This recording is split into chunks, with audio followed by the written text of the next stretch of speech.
مولانا طارق جمیل صاحب نے کہا کہ نماز تراویح کے ایک سجدہ عام سجدہ سے 800 گنا زیادہ، یہ مولانا طارق جمیل ہی جان دے۔ بیان ہے جمیل میرا بچہ لیا، ایڈی ساری کتاب ہے، انہوں نے جڑے خطبات ہے، اللہ جاندا وہ شاید ہی کوئی گل سچی ہے،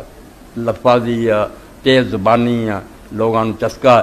گل کچھ شاگرد اتنے سندھی آیا، میں کہ یار شیخ نے کوئی سمجھانا سی بے حساب نہیں دینا، وہاں سے بڑا سی گل پی نے بھی آپ دستا رہنا روایت نہیں ٹھیک، مڑ کے ہاں ہولی ہولی میں یاد کرنا، میں دعا ہی کر سکتا کہ اللہ یہ حدیث خطابت کو محفوظ ہی رکھے کہ صرف لوگوں کو خوش کرنا کوئی شے نہیں۔ تراویح میں تھوڑے سامنے 100 باری کیا کہ دنیا کا کوئی بندہ اگر رسول اللہ کی زبانی کسی حدیث تو حسابی میں تراویح لفظ بکھا دینا، مینوں تو چھری کہہ دے، یہ نہ ہی بعد چلواں کر لیا، ایک ہی نا سی قیام اللیل رات میں جاگنا تہجد پڑھنی، وہ ایک نواں نا رکھ کے رفڑ پاتا 20 رکھنا کہ 8 رکھنا، نماز ہی کوئی ہے نہیں کی ہوتا، وہی تہجد ہے، پاویں کوئی زیرے پڑھے، ایک کوئی حرام نہیں، عام ہر آج کوئی اشارہ والی پڑھے پڑھ سکتا سارے سال جی، پتہ اج نہیں اٹھیا جانا پڑھ لیا اس سے 11 رکھ،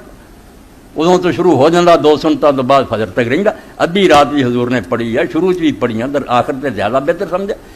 نماز ایک کوئی ہے، کوئی دوجی نماز نہیں، باقی لوگوں نے نفل سمجھ کے اور یہ سمجھ کے بھی یار اینا قیام کہ لاٹھیاں لے کے کھڑے ہونا پہنتا، 100 آیت کاری ایک رکھ کے پڑھدا بھی ٹھہر ٹھہر کے وچ جنت دی گل آ جاندی، دعا منگن لگ پیندا، دو کوئی ایویں پڑھتے سی قرآن، لوگ تھک جاندے، انہاں آکھیا نفل ہے یار نفل ودا دیو تے چھتی سجدے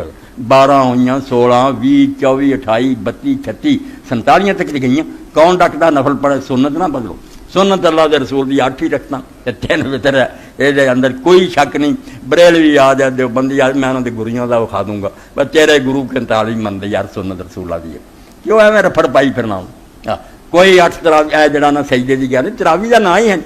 کوئی اللہ دے رسول کبھی نہیں نہ لیا، من قام رمضان جو تہجد رہی سی کہ جو رات میں اللہ دے سامنے کھڑا ہو، اللہ توفیق دے۔